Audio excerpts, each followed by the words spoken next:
Starfield hype is at an all-time high and lots of people are very excited to finally play the game next month, yet there are still some people out there who feel the need to constantly talk bad about the game and pretend like it's already doomed before launch. Hello, I am still sick. So if my voice sounds weird, that is why. Anyway, the people criticizing Starfield very rarely use actually valid arguments. They sometimes do, but most of the things they say are complete nonsense, and this comes from a fundamental misunderstanding of what Starfield is. And today we're gonna be talking about YouTuber Trelo, who made a video called So Starfield is Doomed, and this is a perfect example of someone who just doesn't understand the game. Think about the two biggest space games we have in our lives. God damn, dude, you got any more than pixels? No Man's Sky and Star Citizen, right? And what do both of these games have in common besides being in space? They were both dog shit for the first 5 years of their release. And now they're trying to sell me Skyrim in space. Literally, that's what the founder called it himself. Made by Bethesda, by the way, who hasn't been able to release a successful product in over 10 years. Simply not true. I like how we're lying already. Fallout 4 didn't come out 10 years ago, and neither did Elder Scrolls Online. I mean, Elder Scrolls Online came out in 2014, which was 9 years ago. But that 9, if you can count, isn't quite 10. Now, I know both those games are kinda controversial. I haven't played Elder Scrolls Online, but I fucking hate Fallout 4. But I can still recognize that a lot of people love Fallout 4 and was very, very financially successful.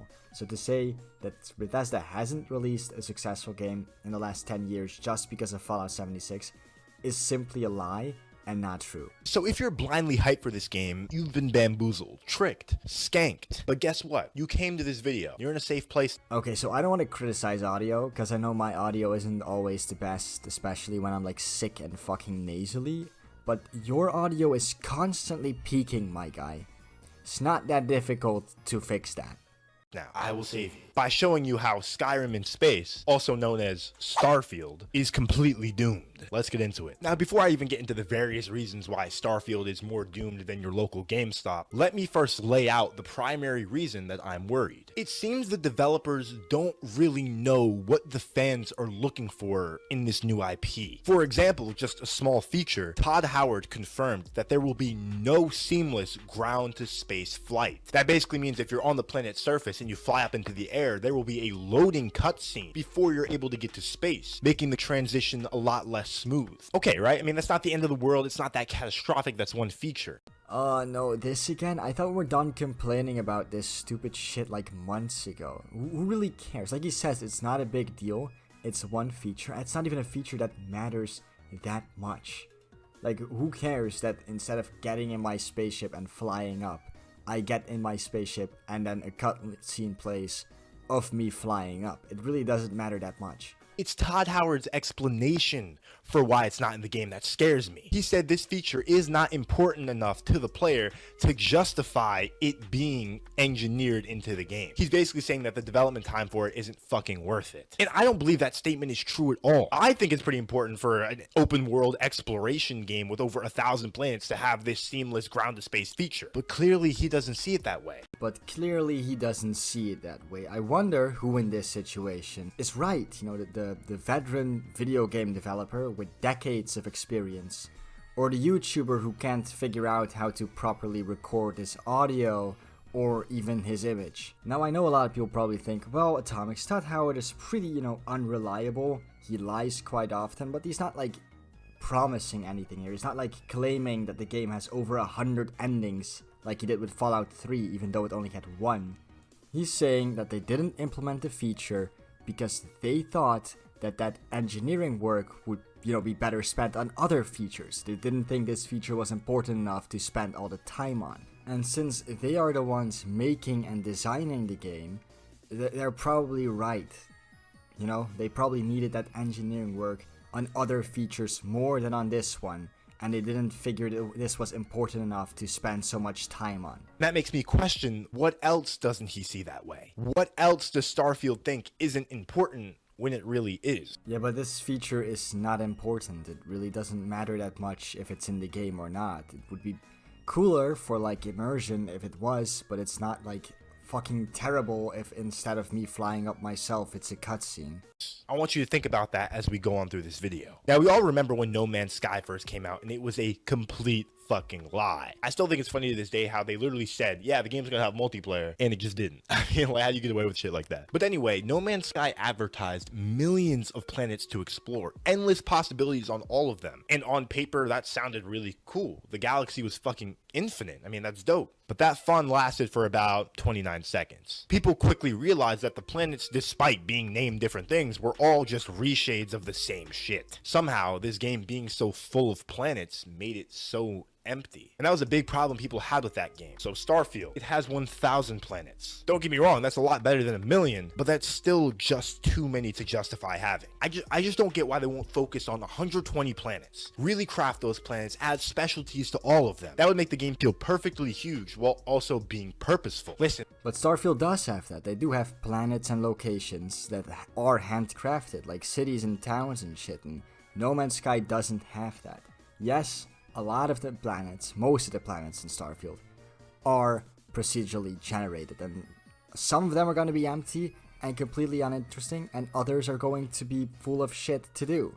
But that's just how space exploration games like No Man's Sky and Starfield are gonna have to be. It's not really possible for every single planet to be interesting and have shit on it. Like he said, even what he claims, like, why don't they focus on like 120 planets and really craft those planets? It's not possible. It's too many fucking planets for people, humans, to make. They need to use procedurally generated content in order to have a game like this work.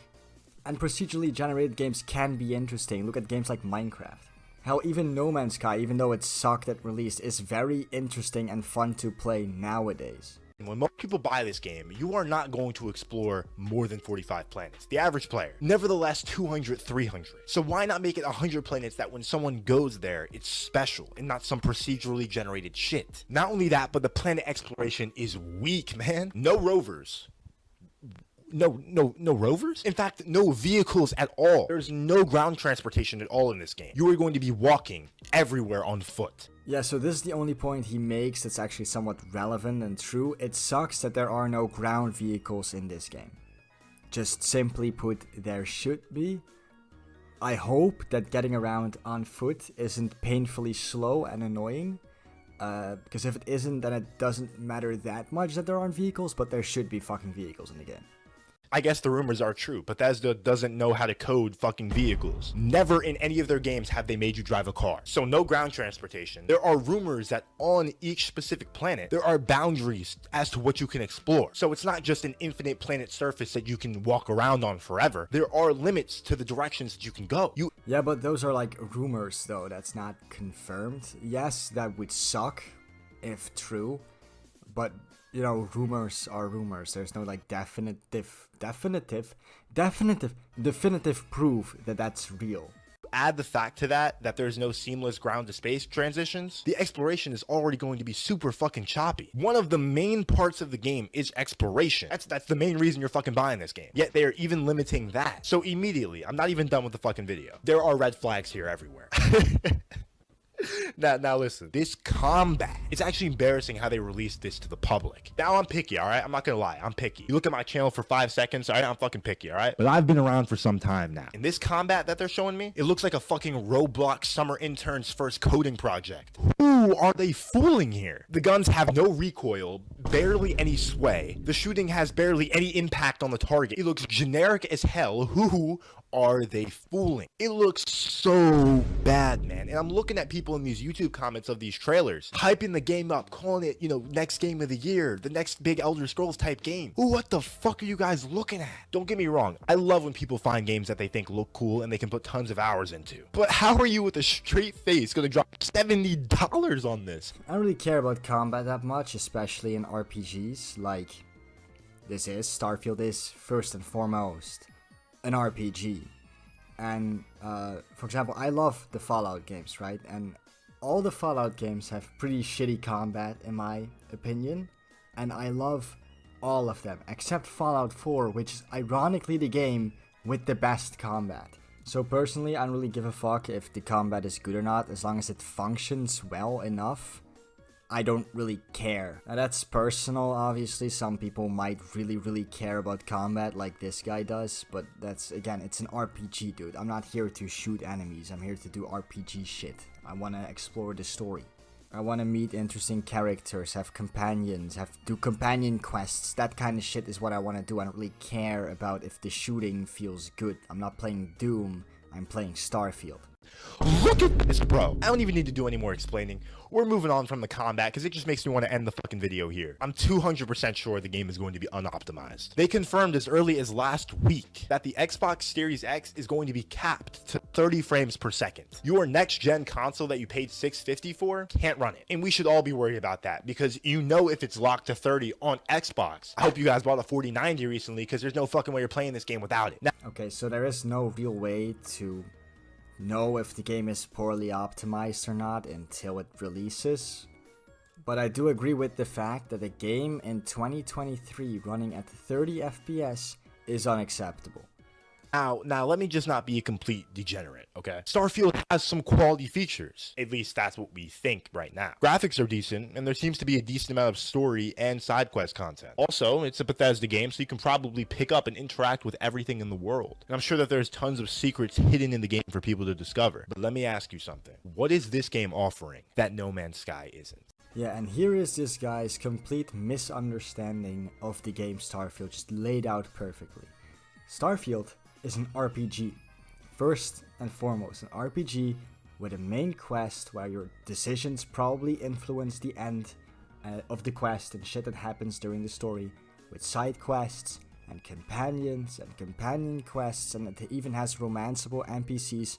I'm personally not into that, but some people are. Basically, it's an RPG, and the space exploration shit is like second to the RPG, right? It's not like this guy thinks it is, a space exploration game. It's not. It's an RPG that has space exploration elements in it. But it's an RPG first and foremost. Because before this video, I actually tried to sit down and figure it out. I mean, when you put them next to each other, you actually realize No Man's Sky has way more to offer than Starfield. It doesn't? Does No Man's Sky have handcrafted cities and locations? Does it have written characters with, you know, their own quests and backstories and shit like that? Does it have... No, it doesn't. It isn't an RPG. I can go on with other shit, like does it have romanceable NPCs? Does it have, I don't fucking know, does it have a perk system? Does it have branching dialogue? It doesn't. It's not an RPG. It's a great space exploration game. And when it comes to space exploration, I do believe that No Man's Sky is better than Starfield. But because of the RPG elements that Starfield has, that's why I want to play it. That's why people want to play that over No Man's Sky. Not only because it's also a new game, but also because it's, again, mainly an RPG. I mean, they recently revealed this outpost system, which is apparently a pretty big part of the late game, but it also looks like a straight copy and paste of Fallout 4's outpost system, which for me didn't hit the spot, and I barely used it due to the generic nature of how the NPCs acted and its lack of utility in the game. It doesn't look like this has too many extra additions to the system besides being able to mine resources passively. When I see Starfield, when I look at it, I'm not seeing Bethesda pushing the limits in any way. This game looks like a clash of No Man's Sky and Star Citizen, which could be a good thing, but the difference is those games are both multiplayer, so it doesn't have anything that stands out that differently from those games. What do you mean? It's literally an RPG, dude. At least, like, know a little bit, research a bit, you know, about the game you're going to make a video about. It's an RPG. It doesn't need to be online. What does it do differently from games like Star Citizen and No Man's Sky? It's an RPG. Do you know what an RPG is? Do you know? You claim to have played Fallout 4, like you said, so you must have some idea of what, even though Fallout 4 is a pretty shitty RPG, you must have some notion of what that means, right? So then you must also know why this game is different from a game like fucking No Man's Sky. So when I'm seeing gameplay, I'm just like, meh. I'd rather be Dragonborn fighting mythical creatures and shit than shooting robots in space with a laser rifle. I mean, I prefer fantasy over sci-fi as well, but the game isn't bad because you'd rather play Skyrim. That's not how this works. Exploration is clearly mindless and limited, and the combat has absolutely no charm for anyone. What is this game offering that is different or new? Game comes out in 3 months and I can't answer that question. And guess what? Neither can you. Okay, let me try. Let's see if I can do it. It's a Western RPG with a main quest that's probably influenceable by your decisions, and side quests and characters and everything else you would expect from a Western RPG. But it also has space exploration mechanics that allows you to explore over 1,000 planets. There, I just did it, and if Starfield does both those things well, or just one of the two really well and the other just a bit meh, it's going to be a fantastic game, because there is no other game that does this. You can't play No Man's Sky as a replacement for Starfield, because you'll miss out on the whole Western RPG aspect, of the game, that whole part. And if you play a Western RPG, like, I don't fucking know, Fallout New Vegas, you're gonna miss out on the whole, like, space exploration part, which Fallout New Vegas obviously doesn't have. Did I answer your question? Do you understand what I'm saying, or are you just too fucking stupid to understand that Starfield is the first game to do both those things? I mean, you could argue that it isn't the first game to do, both those things, because they've been done before, but Starfield is the first game that has both those things in one game, that has both space exploration and an RPG in a single game.